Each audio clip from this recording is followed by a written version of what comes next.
Welcome to the Niche Pursuits podcast. Today we are joined by Tim Stoddart. Tim joins us to talk all about his online journey, building a variety of different websites. We start by talking about his project, SoberNation.com, which is generating over $250,000 a year in profit for him. We talk about the origins of it and how it's grown over the years. We also talk about CopyBlogger. CopyBlogger was a huge inspiration for him in starting SoberNation.com. Well, many years later, guess who owns CopyBlogger? Tim does. What a fantastically interesting story that was. He also runs an internet marketing company that's specialized in the same niche as SoberNation. And so he joins us to talk about a whole variety of different topics: how to write content, how to structure content, funnels, understand your audience, email marketing. I think the most interesting thing, perhaps, of the podcast, at least to me, was we dive really deep on directories and how he set up a really successful and profitable directory with SoberNation.com, but he's done it actually at a lot of different websites. And so we get to hear the intricacies of exactly how to start a directory, what makes a directory work, how to monetize it, different models of monetization, and when you would want to turn for each one. So in general, Tim's a wealth of knowledge and an open book. I think you're really going to like all the things that he has to share. I hope you enjoy. Before we jump into the podcast, I wanted to let you know that today's episode is sponsored by Search Intelligence. Here's a short clip of Ferry from Search Intelligence showing you how their agency built digital PR links to a client's website. This campaign got us big links in websites such as Lifehacker, Wales Online, Daily Record, and about 20 other news websites. Let me show you how we've done it. We knew that people will be flying a lot this summer, and we knew that journalists will be writing about this topic a lot. So, on behalf of our client, we put together a nice guide about how to fall asleep on the plane. Then we use MuckRack to find journalists who write about travel. Then we put our advice in a nice email and send the tips to the journalists. Within just a few days, the links started landing, securing our client natural placements in really big websites, just like this, and this. This is a great example about how you can leverage seasonal trends to earn links to a website. Anticipate what journalists want to write about at all times and give them the stories that they need. They will reward you with some great, juicy links. I hope this is helpful. If you want similar link building PR campaigns for your website, head to search-intelligence.co.uk and get in touch with them now.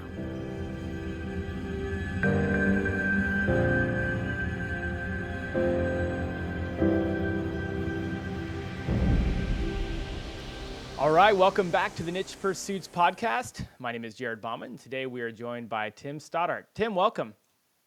Thanks, man. Glad to be here. This is going to be a fun one. I mean, you've got your hands in a couple of different really cool things. I'm curious to see how we're going to take this directionally because there's so much we could talk about. You are with CopyBlogger.com, a name I'm sure a lot of people have heard of. You've also started a very successful website called SoberNation.com, and then you run an agency at StoddardInternetMarketing.com. So, man, welcome to the podcast, and thanks so much for joining. Yeah, I'm really thrilled. Yeah, those are all of my projects, and I'm an open book. So any way that I can be of service to your listeners, I'm looking forward to it. I feel like I should start by asking how you managed to do it all, but maybe we'll get to that a little bit later. Give us some back. Like we like to start the podcast if we can by just learning a little bit about you. Maybe catch us up to maybe the last couple years or where you started a lot of these projects you're working on now. Anything you think is relevant. I think where I started is a good story, um, because people hear Sober Nation, and it's not the typical kind of media company that you hear a lot on Twitter. So how did I get involved in such a strange industry? Well, I got sober. I've been sober for a little bit more than 13 years, and basically what happened is, I mean, my life was, I mean, it wasn't like terrible. I'm not trying to make it dramatic, but I was just always in trouble. I was having a really hard time. Let's say that. And so I had a cousin who lived in South Florida. I'm born and raised in Philadelphia, and this cousin of mine was also getting sober. He was sober like 2.5 years, I think. And so I just crashed on his couch. I made it about 6 months, trying to figure out what I wanted to do with not just my life, but like period. Like I was I was a degenerate, so I didn't really have a lot of direction. And I was always a writer. My mom was a writer. She wrote poetry a lot, and I've had a habit of just bringing a notebook with me everywhere I go. A lot of times when I do podcasts, I mention on the side of my office, I got stacks and stacks of notebooks. I journal every morning. I have been for my entire life, and so it was something that I just always did. I was given a membership to Success Magazine, Oh yeah. which actually, yeah, 10 years ago, well, it was 12 and a half years ago at this point, used to come with CDs in it, which blows my mind that like kids these days don't even know about CDs. I guess I actually am getting old. But this one particular CD had an interview with this guy named Seth Godin, and I didn't know who this guy was, but for whatever reason, I put it in my CD player. It was a laptop that I bought at a pawn shop, and I don't really remember the interview. I remember being really into it, and at the end of the interview, they asked that kind of typical question, like, "What would you say to somebody who wants to get started?" And he said, "Start a blog, don't tell anybody about it, and write in it every day." And there was just something about that where I was like, "Yeah, I don't know why I should do that, but I'm going to do that." And so I started up a blog spot for all the OG content marketers like myself. Yep. And I just wrote in it every day, and there was no direction, there was no nothing. Like, I would write the most random stuff, how to make a good peanut butter and jelly sandwich. Or I remember I wrote a story about my dog. I had a dog that had traveled across the country with me, and I wrote about my dog a lot, basically, and living in Florida because I'd never really been out of Philly before, and so whatever. And then eventually, I was writing about sobriety and getting sober and how weird it was and all the crazy thoughts I was having. And randomly, people started commenting on this blog because they were like, "Yeah, I feel the same way. Like, I can't get my life together. What should I do?" And you got to remember, I didn't tell anybody about this. This is part of the deal, and that's how I discovered SEO. That's how I figured it was happenstance, really. Where if I'm not telling anybody about this, how the hell are they finding the blog? And so, long story short, that's Sober Nation. That's the birth of it. Um, Eventually, I got better at SEO. Eventually, I learned about lead generation, and I learned that. Well, actually, what happened is I discovered CopyBlogger.com, and CopyBlogger was this new idea where back then, if you had a website, you were monetizing through ads, basically. It's just like what you did. There wasn't a whole lot of sophistication.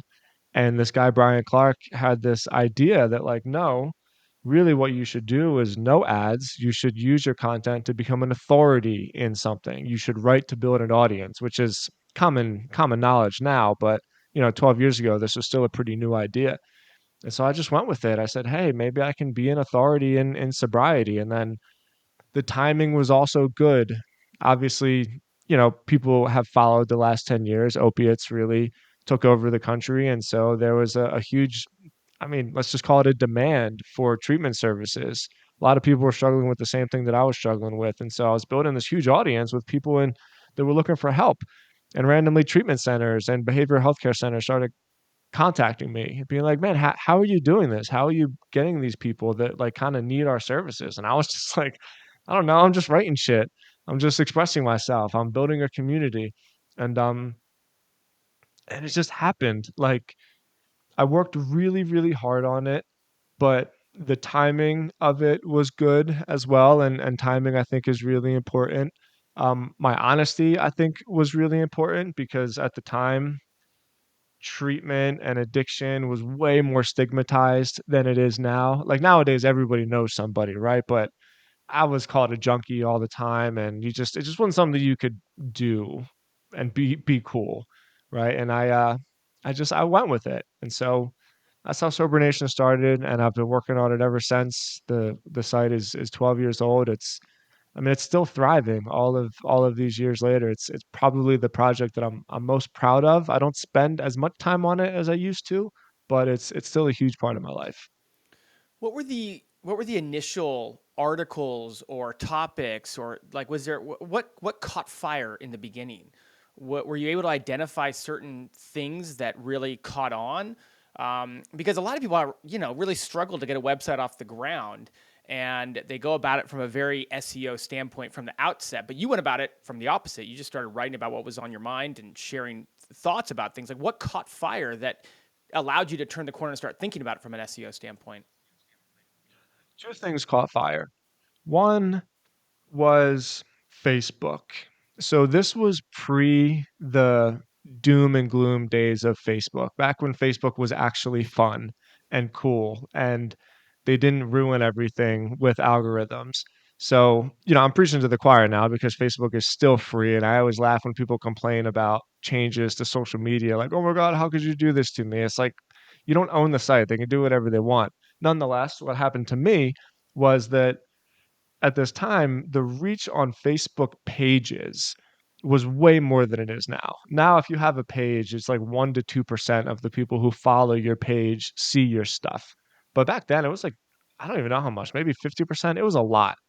And when I started going, people would send me these pictures of their sobriety dates, and I called them sober stories. And so I would get pictures from people, and then I would just post them on Facebook and say, like, hey, Jane has been sober for 3 years, like, wish her a happy anniversary, and it would just like, completely go viral in a way that I've never been able to replicate since, and, again, that wasn't necessarily something that I planned. I was just I was just letting other people speak through the site, really.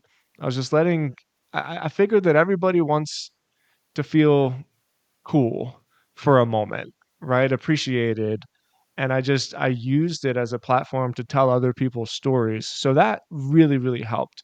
However, that didn't really compound the growth of the site because even today, the half-life of social media content is just so short Right. that when people build their entire brands on social media, I find it very dangerous because who knows? It's just on a knife's edge. And so the true growth was CopyBlogger. And I tell this story pretty, like, honestly about how unoriginal it was, but the founder of CopyBlogger was a guy named Brian Clark who I just really looked up to, and anytime an article was published on CopyBlogger, I would take the article and I mean, I didn't plagiarize because they're 2 totally different topics, like, how do you take an article about content marketing and translate it into an article about sobriety? But I stole, like great artists steal. And so if there was, I mean, I don't know, it's hard to find an example. I'll just use some off the top of my head. If it was like something where Copyblogger would write an article like 5 ways to know if you're meant to be a writer, I don't know. It's a That's bad good. example, but it's the Oh, first thing that's I good. thought of. I like it. Run with it. Yeah, I'm just running with it. Yeah. I would just take that same exact thing and then do like 5 ways to know if you're meant to be in recovery. And I would take the formatting, like, exactly. I would learn where to put the headers and I would learn where to put the bullet points. And I would see, oh, why are they putting a block quote there? And I started to understand that people read differently on the internet than they do like a novel, and they scan. And you need to use these headers and these page breaks and these pattern interrupts to stop them in their tracks and to capture their attention. And then eventually I learned about email marketing, and I learned that I can build a newsletter from it. And then I figured out how to use email to sell products. So Sober Nation didn't actually have products; it was a lead generation site. But nonetheless, like, I would take the same concepts and figure, okay, like, I can create automations, or I could put a CTA here, and I can start measuring these things. And so the the brand growth, let's call it, came very much from Facebook. And I can't take credit for that. I was just telling other people's stories for them. But in terms of the technical marketing, Hmm. what's the word? Acumen that I got from it, I would just see what Copyblogger did. And then, like, I would just do exactly that in the most rip off way I possibly could. And that was my strategy. And honestly, I'm like still doing it till this day. They say it's the greatest form of flattery. So I Yeah. think there's something to that. I think that people listening can probably take. I mean, um, it's fascinating when you really deep dive, whether it's companies or people that have spent a ton of time in that specific area. I mean, Copyblogger was known for masterfully teaching exactly how to create and structure content in a way that was readable, digestible, and that got people to engage. So I think it's really good tip there. Let me ask you if you could, like, if anything you're willing or able to share about where the site is at now, and maybe we can use that to unpack some of the strategies that you use, like in terms of whether it's traffic or revenue, or in terms of how you've structured the site too. You talk about email being a big deal. Like, just give us an idea of where the site is at right now. The site does great. Um, it never turned into like the multi-gazillion dollar business that I would dream about at night. So I personally make probably like 250 grand a year from it after taxes. But what the site, so the real value of Sober Nation, and it's a thriving business, and 250 grand is a lot of money, and I'm very grateful for it. I'm not like minimizing that at all. But the real value from it was that all of the lessons that I've learned in terms of what to do and what not to do and all the experiments, it's kind of one of those things, as it always is, where if I know what I know now and I were able to go back 10 years, like the site would be a huge, huge monster because I never would have made all of the mistakes that I made and just gone right for for the good stuff, right? Like right for the meat of it. I tried so many things and all of it failed basically. Um, but I learned technical SEO, which is different from blogging, which is different from telling stories. And I learned technical SEO through the directory that we built. So essentially, the business of Sober Nation is listing treatment facilities that are looking to get their services in front of people that may be struggling with substance abuse or substance use disorder. And those facilities like to align their services with people that are looking for their services just like any other business would. And so the way it monetizes is a lot more technical. So I know it's a little bit nuanced, but it's like an important lesson for people that may be starting out to get, because traffic does not mean money. And this is like a huge, huge, huge lesson where I used to be able to write these posts about like a list post or something. And I would post it on Facebook and I would just look at the analytics, the live analytics, and see like there's 3,000 people right now reading this website. And I posted it 10 minutes ago. But I'd always feel a little strange about it because nothing happened, Mm. right? Like nothing happened from it. I guess I could have put ads on the site and become like the Huffington Post of recovery, but I don't know, I didn't want to do that because the idea of CopyBlogger and content marketing and selling your own products and services was so ingrained in me that I just felt like I was cheating.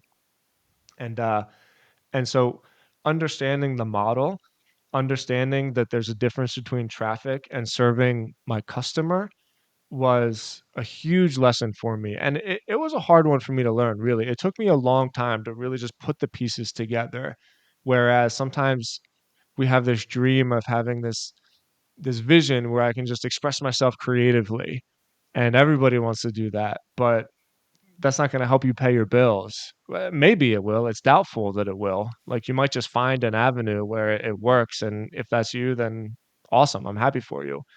That was not my experience, and so, the magic of Sober Nation in a lot of ways isn't the actual revenue that it generates, it was just those hard fall on my face lessons that actually made me a better entrepreneur to execute and tackle the other stuff that I've started.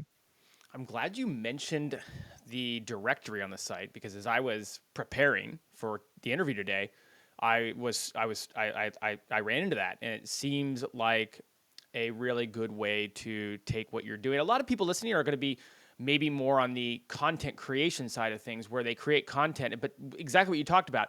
Traffic becomes the modicum of success, but then what do we do with that besides maybe putting ads on it? Where does it go? When did you learn that your content that you were writing, the style of content you were talking about at the beginning, when did you learn how to transition that into something that could be monetized so that you weren't just getting a lot of page views? And maybe, if you could share some tips with people who are probably maybe struggling with the same thing. When did I learn it?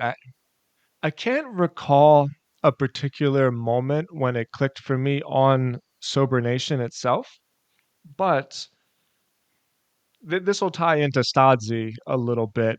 I know sometimes when I talk about things, it seems like there's a million pieces, but I promise they're actually like much more connected than it seems, and it's not as crazy as it seems. But Sober Nation was almost like a lead generation for my clients, but also for myself, because that's one of the other unsung values of having a media site is people just know you. They know about you for a particular thing. And so word was getting out about me like, hey, this guy has really cracked this code in this industry. And so through the people that were contacting me, I would say, "Yeah, sure, you can advertise on my website, but you don't have a website.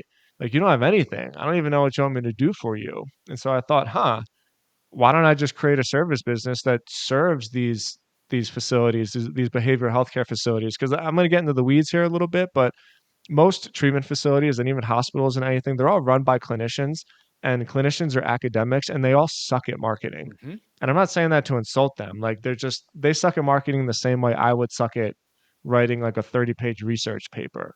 It's just not what they do. And so okay, I'm really getting to the point. Once we started this agency, I was doing what a lot of agencies do, where you try to get traffic and you try to get social media shares and hey, look at all of these likes that we got for your facility this month. Like really cool.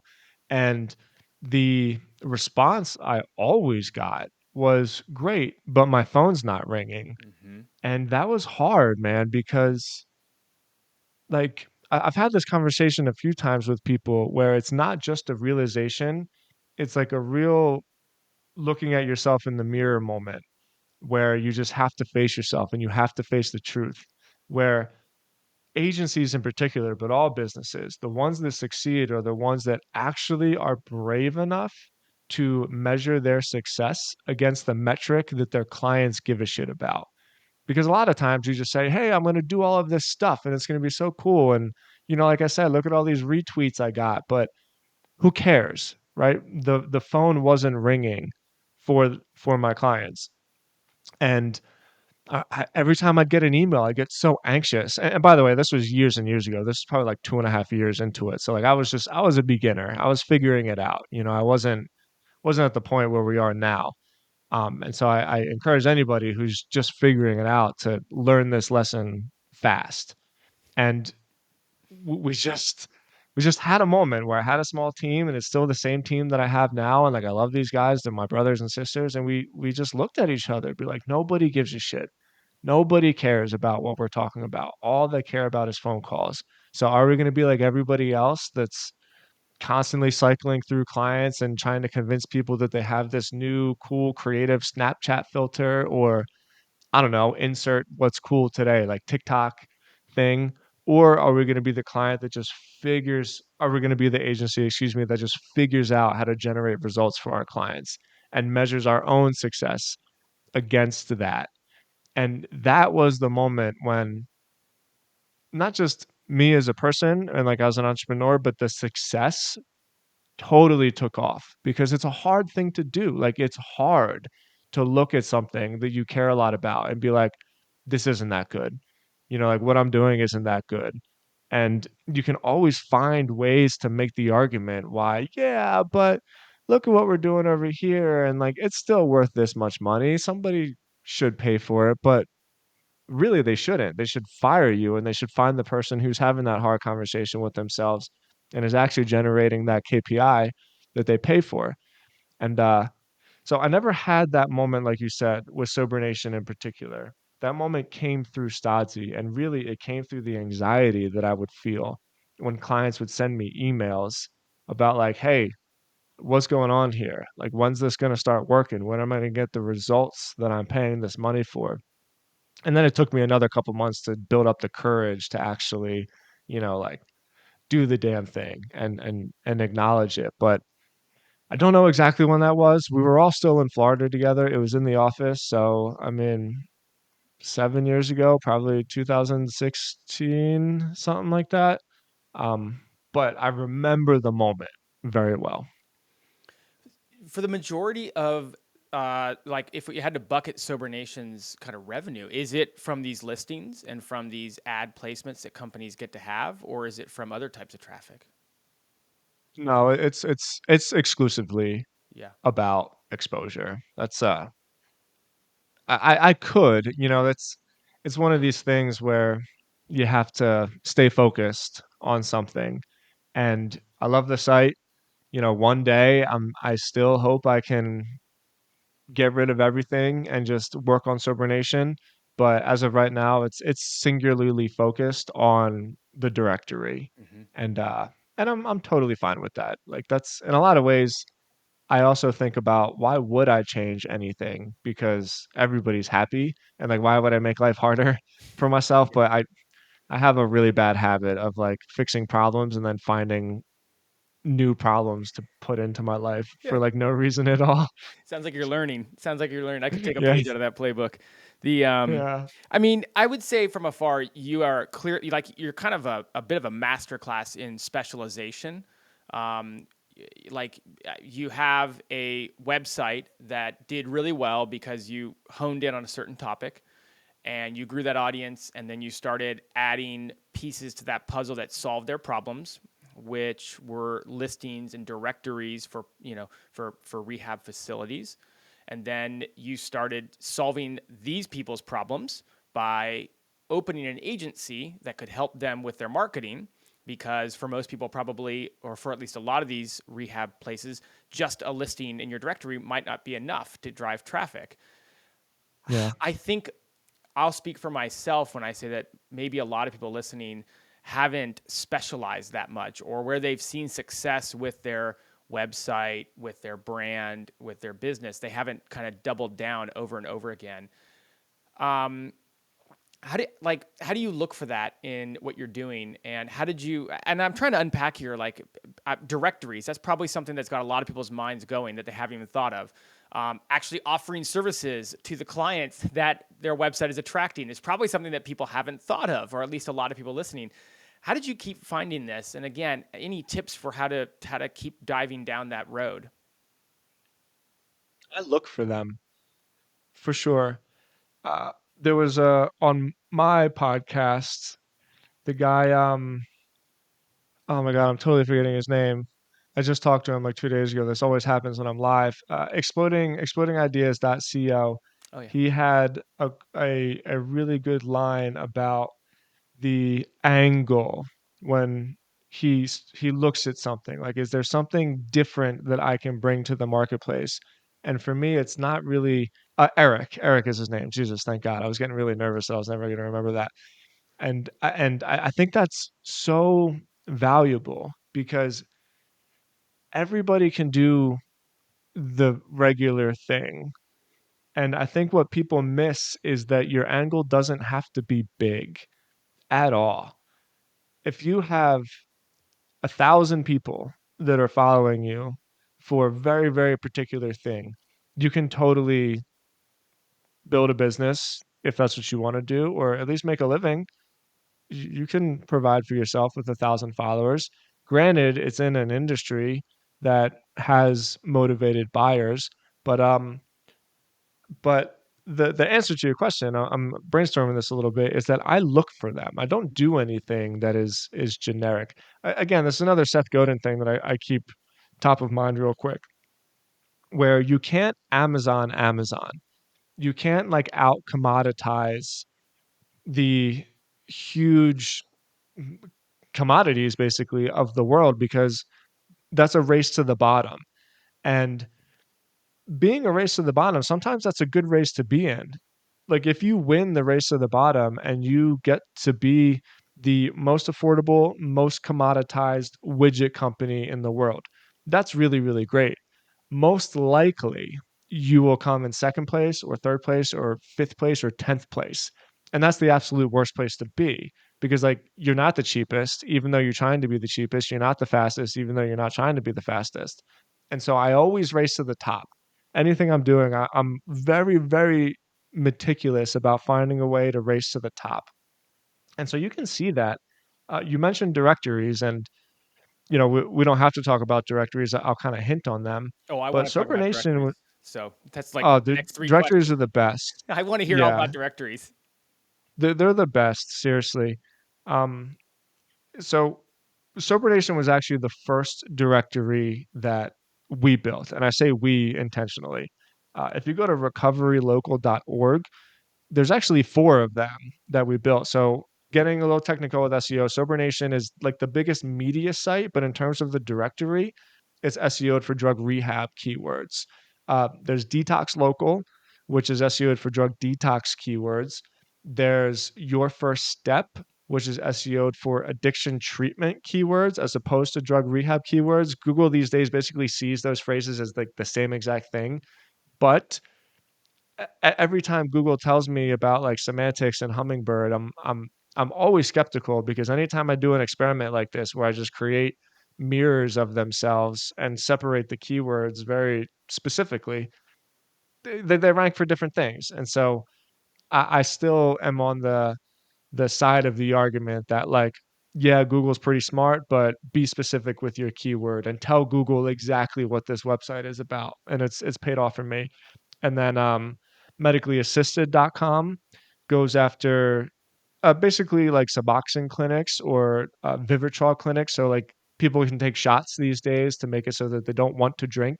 And then we're actually building another one about mental health facilities. There's a huge mental health problem going on in the country, and so we're building another one. And then after that, we'll probably do something in the eating disorder space. I have me not personally, but eating disorders have affected people that I love very, very much, and it's brutal, man. It's something that I'm like really passionate about. So we have all of those directories going, but look, we built directories for moving companies.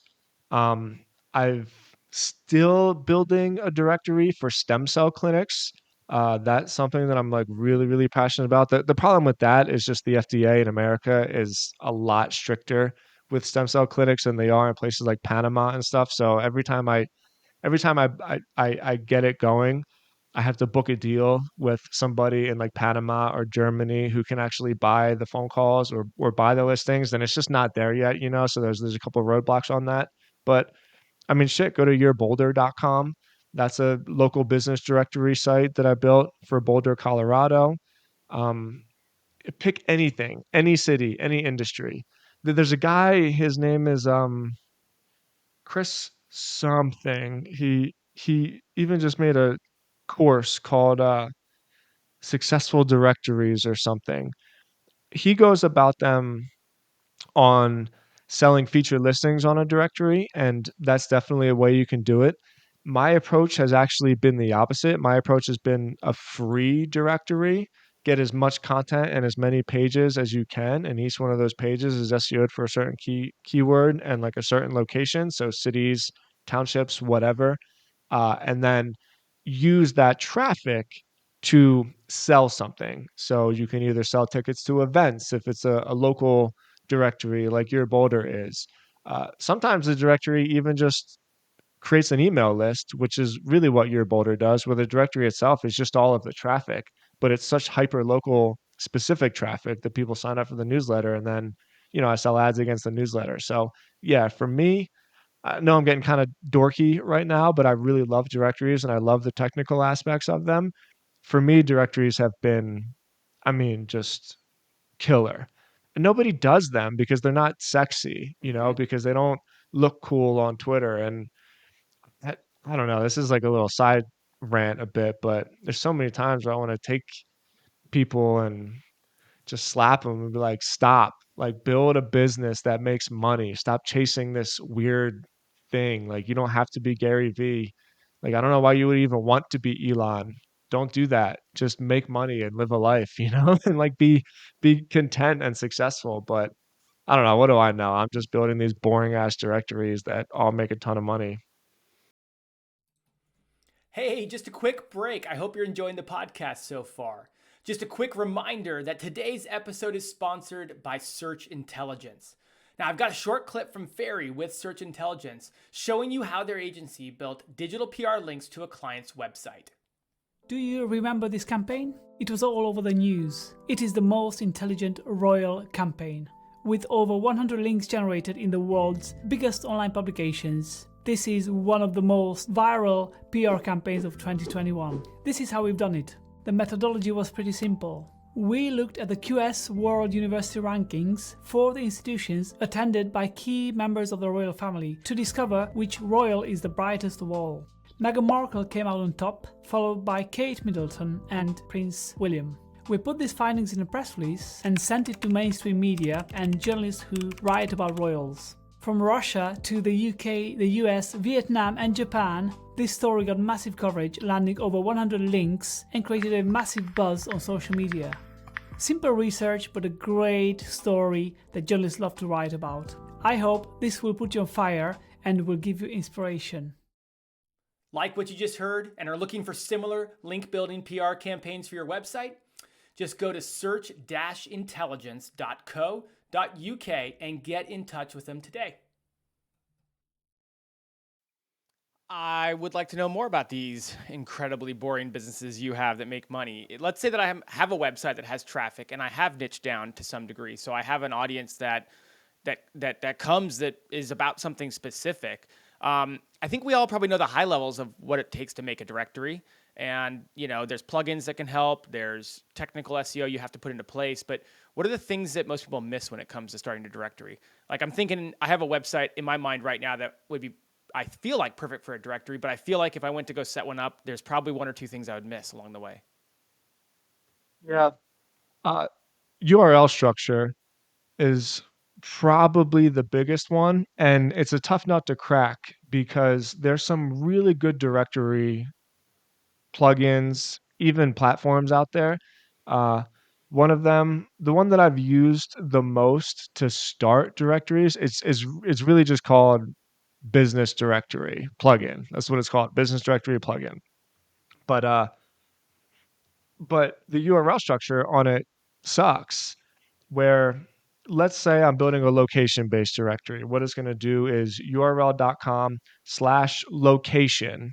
So that's the first variable that the plugin itself is going to put in, slash the dynamic variable that I tell it to put in. So let's just say it's Boulder. Let's say I do a national directory. And so one of the categories is the states, right? So the URL is going to be url.com/location/Denver. That's the one that I put in there. And then slash listing. That's the one that the directory puts in there, Yep. slash name of the listing. So name of the business. So your four variables deep, where really what it should say is url.com/Denver, the one that I manually put in there, slash name of the business.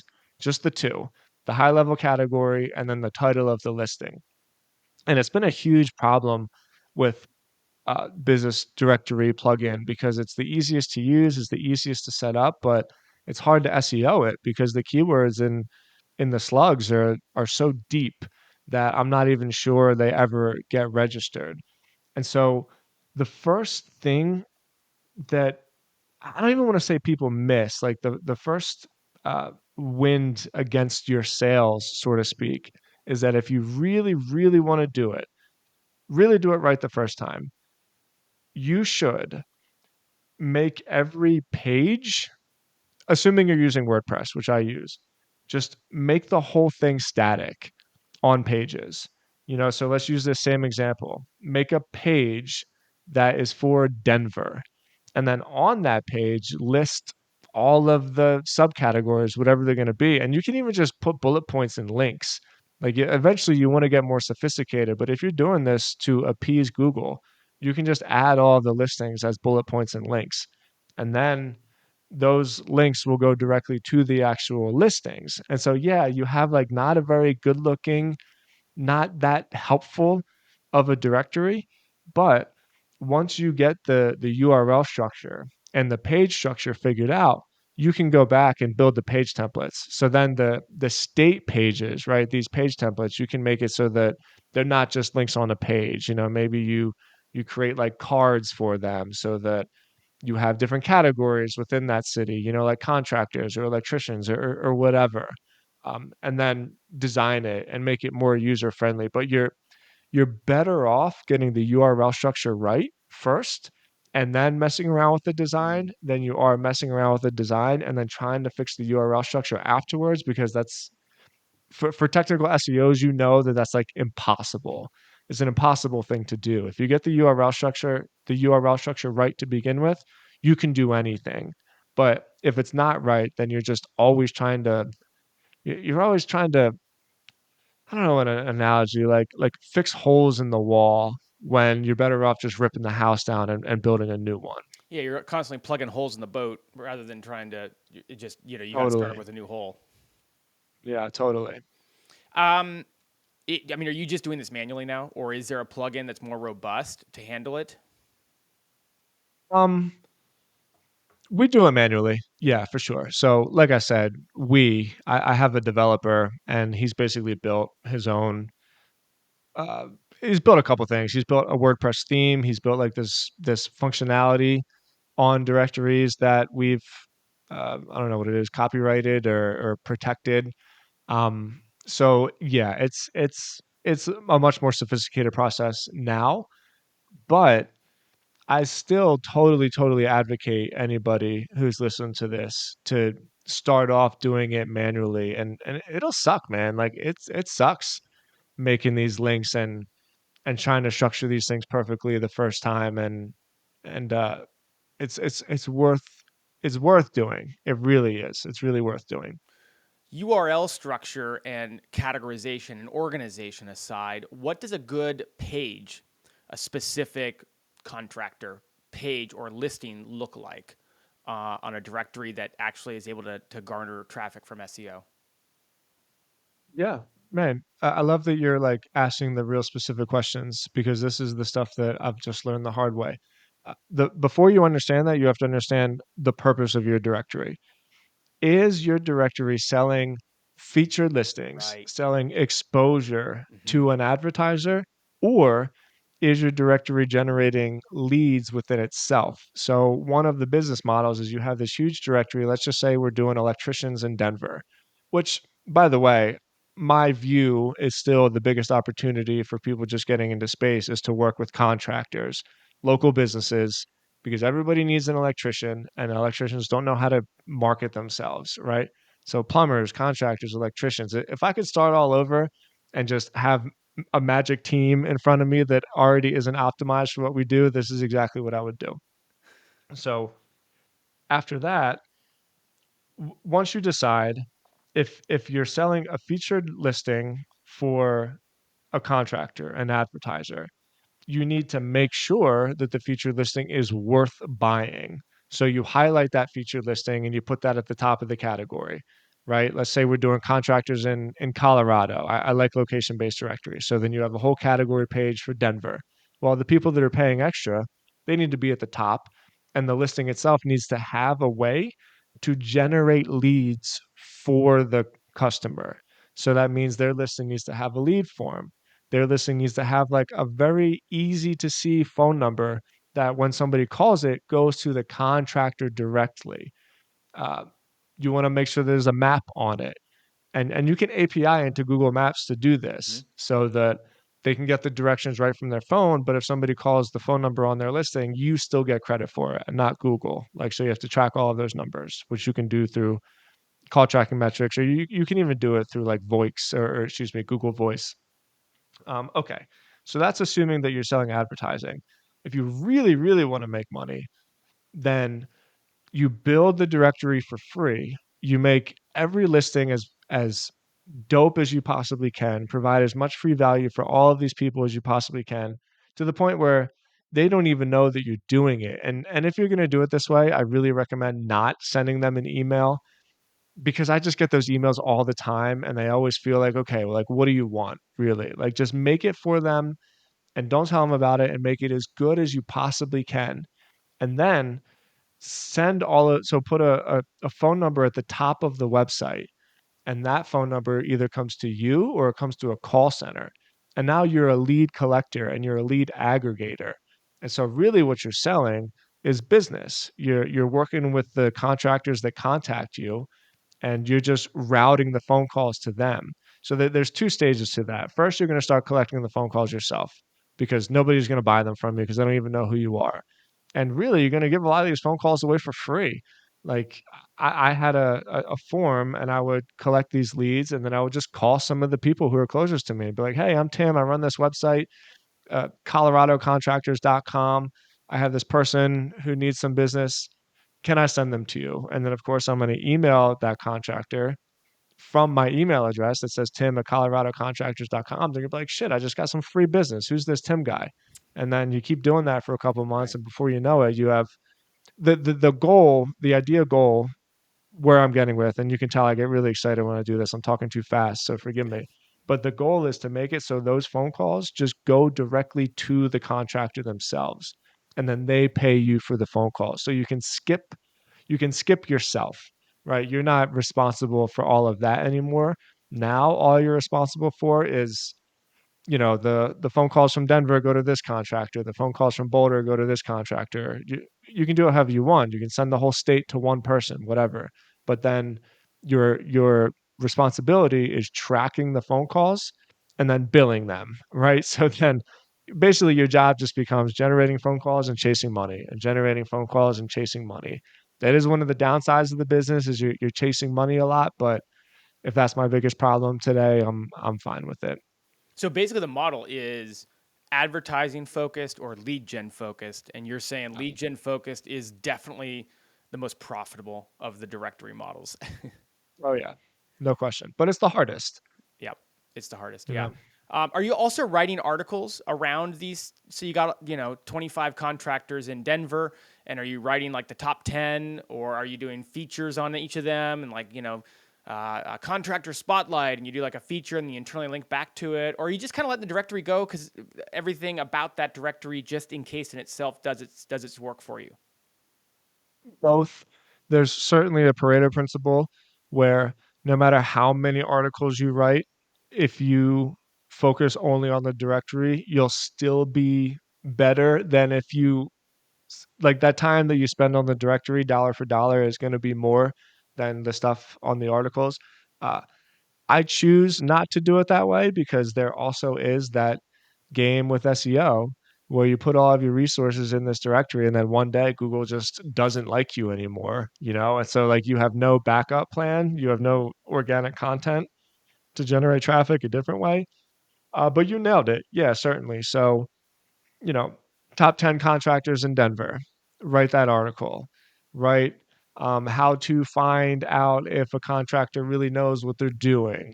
And then the important part, and this is more CopyBlogger-esque, the important part is within that content, understand the formatting, right? Understand the CTAs, understand that your customer is the contractor. So the point of the article, although the content within the article is serving the person that isn't a contractor, right?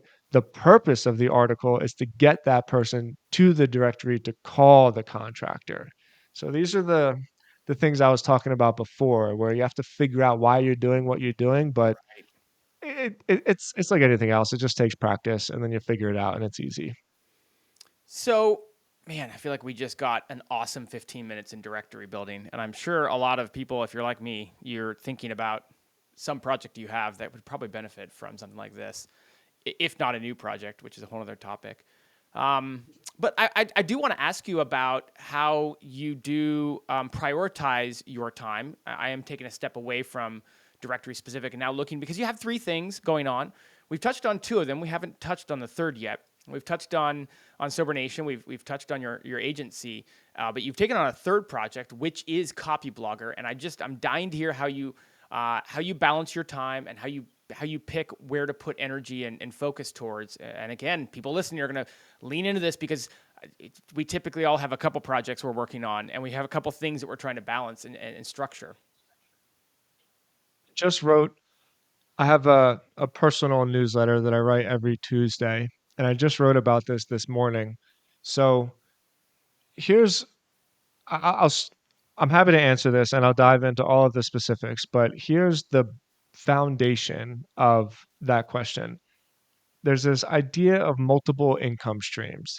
And I write about multiple income streams all the time. I'm like fully in the boat that wealth is created from multiple streams of revenue. It's just, it's, it's like just data. Almost everybody who is wealthy has different things working for them, right? That's the goal. You got to get stuff working for you. But don't get me wrong, the vast majority of my time is spent on Stodzy because Stodzy is the cash flow that makes the rest of the things possible. And so I don't want anybody to ever lose sight of their cash flow mechanism. And like just to say, sometimes that means having a job. Like if somebody has a job and they're making 150 grand a year, like you have your cash flow set up. And I'm not saying quit your job and start a business. I'm also not saying like play it safe your whole life and don't start a business. I'm just pointing out the technicalities behind how to get different sources of revenue working for you. And the most important thing to have is a steady stream of cash flow. And that's why Stodzy is still the vast majority of my time. But look, basically what we're talking about is the same thing I've already done. Sober Nation turned into a revenue stream within itself, but it mostly turned into a branding tool for me to build an agency. And so when I saw CopyBlogger, the first thing copyblogger.com is just a blog. In the old days, CopyBlogger was a part of like a bigger conglomerate of websites, and all of those websites were the products. Like CopyBlogger within itself was never actually a business. It was basically just the blog that sold the product. So there was studiopress.com, which sold WordPress themes. I think they had like a hosting business as well. But like CopyBlogger as a autonomous entity wasn't actually anything other than the awareness, other than the media and the audience. And so when I bought it with nothing attached to it. I knew there was no business, but I said to myself, Sober Nation built an agency for me, and CopyBlogger can do the same exact thing. And so there was a guy named Johnny Naster who was similar to Brian Clark. He was one of the old school CopyBlogger guys. He's a guy I really looked up to. I used to listen to his podcast every morning when I was driving to my office when I lived in Boca.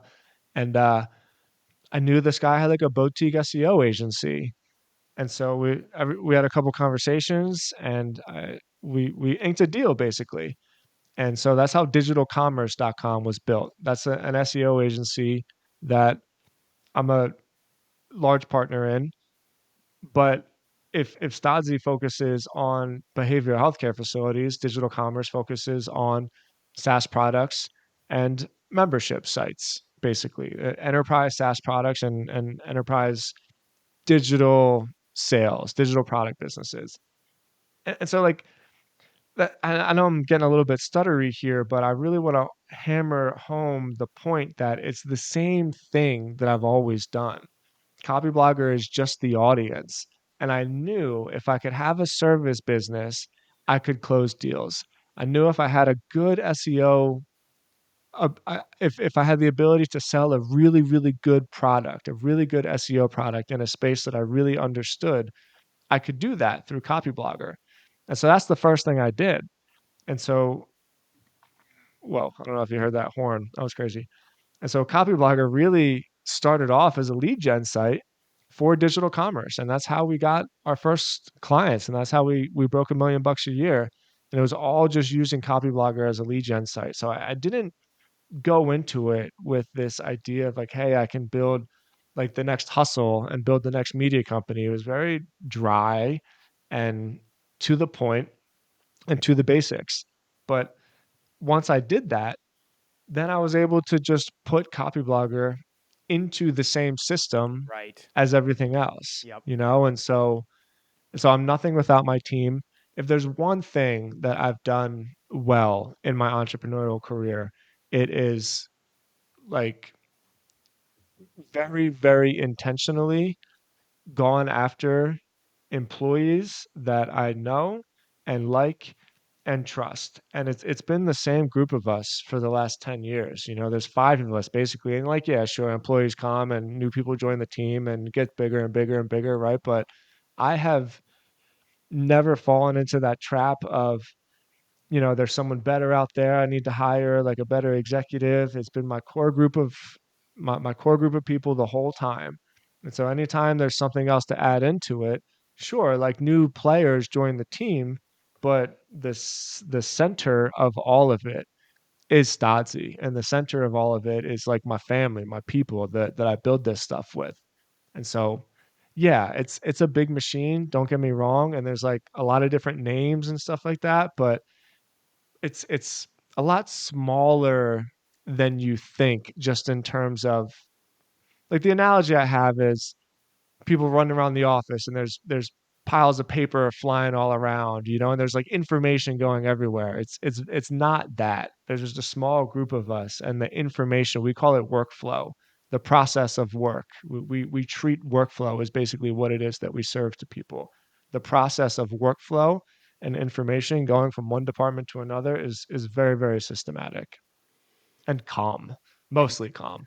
get that impression from you. It sounds like it's all about the model, and you figured out the model of traffic and audience generation, which you did with Sober Nation, and then translating it to a product. Obviously, you have a product on there, the directory, but really a different product, which is Stodzy, the agency, and you saw that same line of thinking and that same approach that could play out when you saw CopyBlogger come up for sale. Exactly. And I was lucky enough to, well, not lucky, fortunate enough to learn from other people. So Ethan Brooks, he used to run Trends, and that's why I mentioned the hustle. He used to run the hustle. He just had a real insight on the technicalities behind media, and he showed me that there's the free media, which is the newsletter, right? And so I was able to sell sponsorships on the CopyBlogger newsletter. And then I took that and I did the same thing for Sober Nation. And so now Sober Nation does have a newsletter and we sell sponsorships on it. So there's the free media, which monetizes through sponsorships. There's the front end product, which is like affordable and accessible. And so I already had that on Sober Nation without necessarily knowing it, and that was the featured listings on the directory. It's accessible, Mm-hmm. you can do it easily, and it's affordable. You're not going to really go like, you're not going to think too much about it. You're just going to buy it. And for CopyBlogger, we created the CopyBlogger Academy, which is the membership site.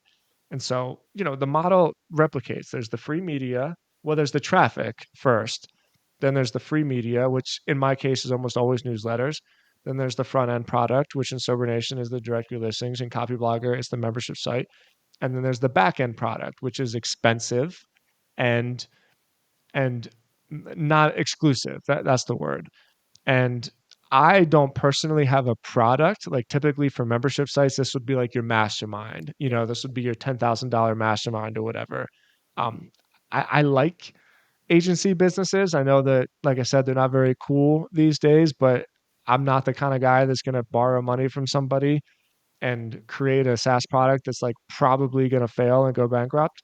And so my back end product is high end services. And so it's the same thing for Stodzy. Our minimum deal is like 8 grand a month. For digital commerce, it's about the same. And so it's just this same replicated model of traffic, free media, front end, back end. And then the whole thing just feeds itself over and over again. I have so many other things I could ask you about, but I feel like that's a perfect place for us to close out. And man, what an hour that flew by! I learned so much, Tim. Hey, where can people follow along with you? You kind of teased a newsletter you send out every Tuesday, but where can people catch up with what you're doing and follow along? Yeah, timstodds.com. It's a priority for me to continue to write and to continue to be humble and stare at the blank page and get frustrated about how bad of a writer I am, like every writer does. So if you want me and my insights, basically I just share my story. I share what I'm working on. So timstodds.com, TIMSTODZ, Twitter, LinkedIn, it's all Tim Stodds. And follow along. I answer every email, by the way. So anytime somebody replies to my newsletter, I always answer them. It's another like priority of mine. So if you got any questions, we can always chat. Tim, thank you so much for coming on and sharing so much. I'm sure a lot of people will be inspired, and I'm sure a lot of people will have a lot to add to their to-do list now. So appreciate you Right. coming on, and we'll catch up with you again soon. All right, Jared. Thanks, man. Today's episode is sponsored by Search Intelligence. Here's a short clip of Ferry from Search Intelligence showing you how their agency built digital PR links to a client's website. What a masterpiece PR link building campaign. With 20 links in big publications such as The Sun, Express, Mirror, Wales Online, and still landing, I would say this campaign is a massive success. We told the press that people should turn on their heating this summer if they want to save money next winter.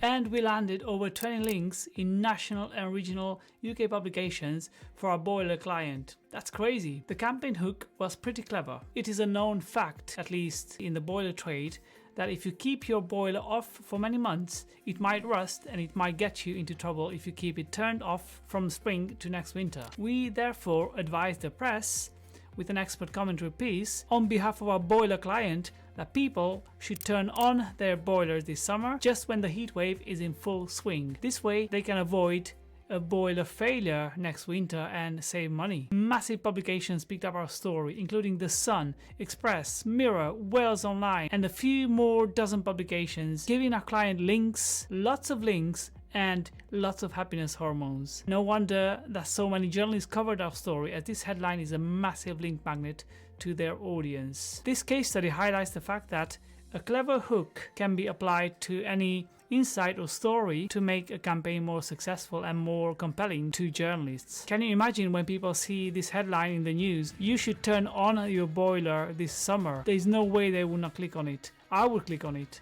So this was the hook, and this is why this campaign was so successful. I hope this video inspires and shows you what's possible with a clever hook.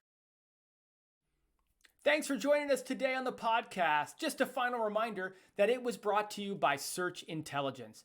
And if you're looking for link building PR campaigns for your website, just head over to search-intelligence.co.uk and get in touch with them today. Cheers.